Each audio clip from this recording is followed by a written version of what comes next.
નમસ્કાર દર્શક મિત્રો, આજના સમાચારોમાં વિસાવદર ચૂંટણી કોણ જીતશે તેને લઈને મોટો ખુલાસો, ભારે વરસાદની આગાહી, 500 રૂપિયાની નોટ બંધ થવાને લઈને સરકારે કરી સ્પષ્ટતા, સહાયમાં વધારો, રેશન કાર્ડ ધારકો માટે નવા નિયમો અને અમદાવાદ વિમાન દુર્ઘટનાને લઈને મોટો ખુલાસો. આવા 20 મોટા સમાચાર વિશે વિડીયોમાં આગળ વાત કરીશું, તો છેલ્લે સુધી જોતા રહેજો. તે પહેલાં તમે મારી ચેનલમાં નવા છો તો ચેનલને સબસ્ક્રાઈબ કરી લેજો, જેથી મેં આવનારા તમામ વિડીયોની માહિતી તમારા સુધી પહોંચી શકે. આજના સૌથી પહેલાં સમાચાર વિશે વાત કરીએ તો કડી વિસાવદર પેટા ચૂંટણી માટે મતદાન પૂરું થયું છે. ઉમેદવારોના ભાવિ ઈવીએમમાં સીલ થયા છે. જોકે વિસાવદરમાં 56% જેટલું અને કડીમાં 58% જેટલું મતદાન નોંધાયું છે. જોકે કડીમાં મતદાન દરમિયાન કડી અને ભાવપુરામાં બબાલના બનાવો પણ સામે આવ્યા હતા. જોકે ઈવીએમ મશીન સીલ કરાયા છે. મતદાનને લઈને રાજકીય પક્ષોએ જીતના દાવા પણ કર્યા છે. જ્યારે ગોપાલ ઇટાલિયાએ પણ મતદાન પૂરું થયા બાદ પોતાનો જીતનો દાવો કર્યો છે. વિડીયોમાં જીતનો દાવો કરતા તેઓએ શું કહ્યું છે તે તમે જોઈ શકો છો. ગુંડાઓ, બુટલેગરો, માફિયાઓને જનતાએ સાવણો મારી અને જવાબ આપ્યો છે. એવા પોઝિટિવ વાઇબ્રેશન્સ આવી રહ્યા છે. ફરી એક વખત સૌ જનતાનો, સૌ સમર્થકોનો, રાજકીય બિન રાજકીય આગેવાનોનો, જેણે જેણે મતદાનની પ્રક્રિયામાં પ્રત્યક્ષ કે પરોક્ષ રીતે ભાગ લીધો છે એવા સૌ ગુજરાતભરના નાગરિકોનો હું બે હાથ જોડીને આભાર વ્યક્ત કરું છું મિત્રો. કેમ કે માત્ર વિસાવદર જ નહીં, સુરત, રાજકોટ, અમદાવાદ, વડોદરા, છોટાઉદેપુર, પંચમહાલ, સાબરકાંઠા, મહેસાણા તમામ જિલ્લાઓમાંથી હજારો લોકોએ પ્રાર્થનાઓ કરી, માનતાઓ રાખી, હજારો લોકોએ આ વિસાવદરની ચૂંટણીની અંદર પ્રત્યક્ષ કે પરોક્ષ રીતે પોતાનું યોગદાન આપ્યું છે. સૌનો પણ હું ખૂબ ખૂબ આભાર વ્યક્ત કરું છું. 23 તારીખે મળીએ ઢોલ નગારા સાથે. સૌનો ખૂબ ખૂબ આભાર. જય જય ગરવી ગુજરાત. ભારે વરસાદના કારણે ખેડૂતોને નુકસાનને કારણે વળતર આપવા માંગણી. સાવરકુંડલાના ધારાસભ્યએ જમીન ધોવાણ અંગે મુખ્યમંત્રીને પત્ર લખ્યો છે. મહેશ કસવાલાએ મુખ્યમંત્રી અને કૃષિમંત્રીને પત્ર લખ્યો. ખેડૂતોની જમીન ધોવાણ થતાં અસરગ્રસ્ત ખેડૂતોને વળતર આપવા માંગણી કરી છે. ગઈકાલે 4 વાગ્યા સુધીમાં રાજ્યના 92 તાલુકાઓમાં વરસાદ વરસ્યો. ગુજરાતના 92 તાલુકાઓમાં મેઘો વરસ્યો છે, જેમાં સૌથી વધુ વરસાદ વલસાડના વાપીમાં 6.81 ઇંચ ગઈકાલે સવારે 6 વાગ્યાથી લઈને બપોર બાદ 4 વાગ્યા સુધીમાં વરસ્યો હતો. જ્યારે પારડીમાં 5.4 ઇંચ વરસાદ વરસ્યો હતો, તો કપરાડામાં 4.53 ઇંચ, ધરમપુરમાં 4.25 ઇંચ અને ઉમરગામમાં 3.9 ઇંચ વરસાદ વરસ્યો હતો. જોકે ગુજરાતના 6 તાલુકાઓમાં 2 ઇંચથી વધુ વરસાદ નોંધાયો હતો, જ્યારે 76 તાલુકાઓમાં 1 થી 1.5 ઇંચ સુધીનો વરસાદ નોંધાયો હતો. વાહન ચાલકો માટે મોટી જાહેરાત. ફાસ્ટેગ આધારિત વાર્ષિક પાસ સિસ્ટમ 15 ઓગસ્ટ 2025થી લાગુ થશે. જોકે આ ફાસ્ટેગ મુદ્દે મહત્વની સ્પષ્ટતા પણ કરવામાં આવી છે, જેમાં 1 વર્ષના ₹3000ના ફાસ્ટેગ પાસમાં એન્ટ્રી અને એક્ઝિટ એક જ ટ્રીપ ગણાશે. આ રીતે 200 વાર ટોલ પ્લાઝા ક્રોસ કરી શકાશે. 1 વર્ષ અથવા તો 200 ટ્રીપ, એન્ટ્રી એક્ઝિટ સાથે કુલ 400 જે પહેલાં પૂરું થશે તે ગણવામાં આવશે. જોકે કાર, જીપ કે વેન જેવા નોન કોમર્શિયલ પ્રાઇવેટ વાહનો માન્ય પાસ નેશનલ હાઈવે અને નેશનલ એક્સપ્રેસ વે પર તે માન્ય ગણાશે. સ્ટેટ હાઈવે પર માન્ય ગણાશે નહીં.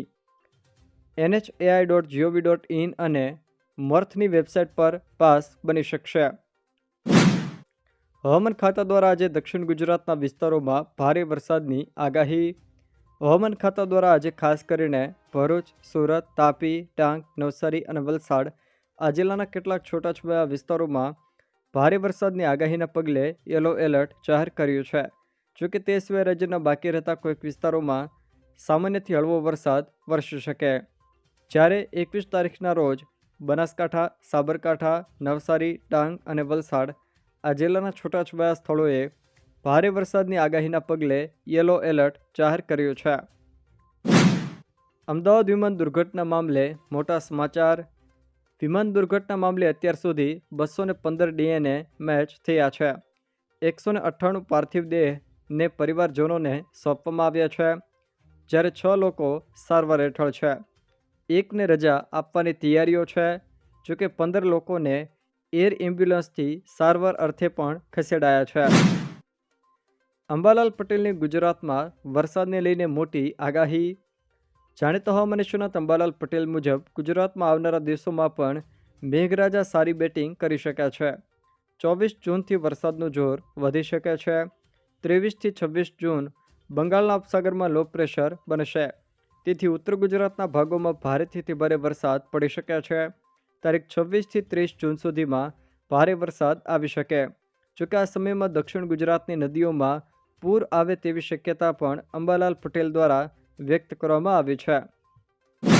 રેશન કાર્ડ ધારકો માટે નવો નિયમ લાગુ. સરકાર દેશના કરોડો લોકોને રેશન કાર્ડ પર મફત રાશન પૂરું પાડે છે. પરંતુ હવે ઘણા લોકોને મફત રાશનની સુવિધા મળવાનું બંધ થઈ શકે છે. કારણ કે સરકાર દ્વારા એક નવો નિયમ જારી કરવામાં આવ્યો છે. તમને જણાવી દઈએ કે સરકારે બધા રેશન કાર્ડ ધારકો માટે ઈ-કેવાયસી કરાવવું ફરજિયાત કરવામાં આવ્યું છે.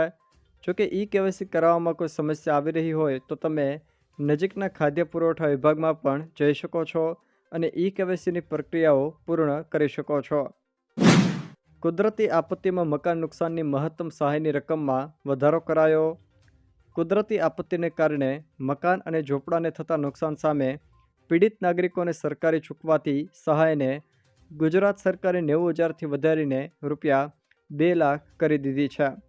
ગુજરાત રાજ્યના મહેસૂલ વિભાગે એક ઠરાવ પ્રસિદ્ધ કરીને પહેલીવાર વિસ્તાર આધારિત સહાયના દરો બદલ્યા છે.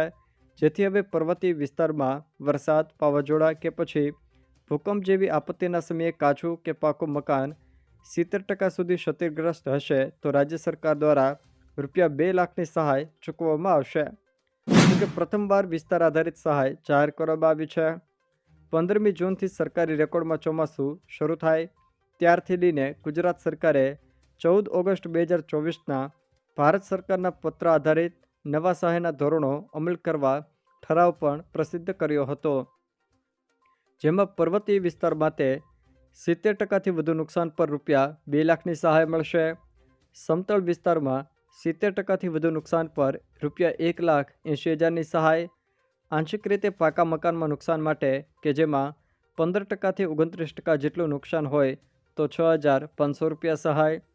આંશિક રીતે કાચા મકાનમાં નુકસાન માટે કે જેમાં 15%થી 29% જેટલું નુકસાન હોય તો ₹4,000ની સહાય. નાશ પામેલા ઝૂંપડા માટે ₹8,000ની સહાય. ઘર સાથે સંકળાયેલા કેટલ શેડ માટે ₹50,000ની સહાય આપવામાં આવશે. સુખી ડેમમાંથી પાણી છોડાયું, 20 ગામોને એલર્ટ. છોટાઉદેપુર જિલ્લામાં પડેલા વરસાદ બાદ સુખી ડેમમાંથી પાણી છોડાયું છે. છેલ્લા 4 દિવસથી જિલ્લામાં છૂટોછવાયો વરસાદ પડી રહ્યો છે. આ કારણે નદી નાળાઓમાં પાણીની આવક વધી રહી છે. રૂલ લેવલ જાળવવા 1,000 ક્યુસેક પાણી ભારજ નદીમાં છોડવામાં આવ્યું છે. જોકે ગુરુવારે 1 વાગ્યે ડેમનો 5 નંબરનો ગેટ 30 સેમી ખોલવામાં આવ્યો છે. પાણી છોડતા પહેલા નદી કિનારાના 20 ગામોને સાવચેત પણ કરવામાં આવ્યા હતા. દર્દીઓને રાહત આપતો નિર્ણય લેવાયો. સરકાર દ્વારા અનેક રોગોની 41 દવાઓની MRP નક્કી કરવામાં આવી છે. ડાયાબિટીસ, હૃદય, તાવ, દુખાવો, તણાવ સહિતની જીવનશૈલી સંબંધિત રોગોની દવાઓનું નેશનલ ફાર્માસ્યુટિકલ પ્રાઇઝિંગ ઓથોરિટીએ ભાવબંધનું કર્યું છે. જોકે આ દવાઓની કિંમતની યાદી દુકાનમાં ચોંટાડવી પડશે. જાતિ આધારિત વસ્તી ગણતરીની તારીખો જાહેર. દેશમાં પહેલીવાર જાતિ આધારિત વસ્તી ગણતરી થશે. કેન્દ્ર સરકાર દેશમાં જાતિ આધારિત વસ્તી ગણતરી કરાવશે એવી જાહેરાત કરી ચૂકી છે. જોકે હવે આ પ્રક્રિયા ક્યારે શરૂ થશે તેની તારીખો પણ જાહેર થઈ ગઈ છે. દેશમાં 1 ઓક્ટોબર 2026થી વસ્તી ગણતરીની સાથે જાતિ આધારિત વસ્તી ગણતરી પણ શરૂ થઈ જશે.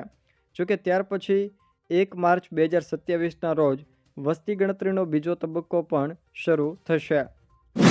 ₹500ની ચલણી નોટ બંધ થવાની વાતને લઈને સરકારે કરી સ્પષ્ટતા. સોશિયલ મીડિયામાં એક વિડીયો વાયરલ થયો છે જેમાં દાવો કરવામાં આવ્યો છે કે વર્ષ 2026 પહેલાં ₹500ની ચલણી નોટો સરકાર બંધ કરી દેશે. જે બાદ સરકારે સ્પષ્ટતા કરી છે કે આવો કોઈ નિર્ણય લેવાયો નથી. અફવાઓ પર વિશ્વાસ ન કરતા. ₹500ની ચલણી નોટ બંધ થવાની વાતો માત્ર અફવા છે.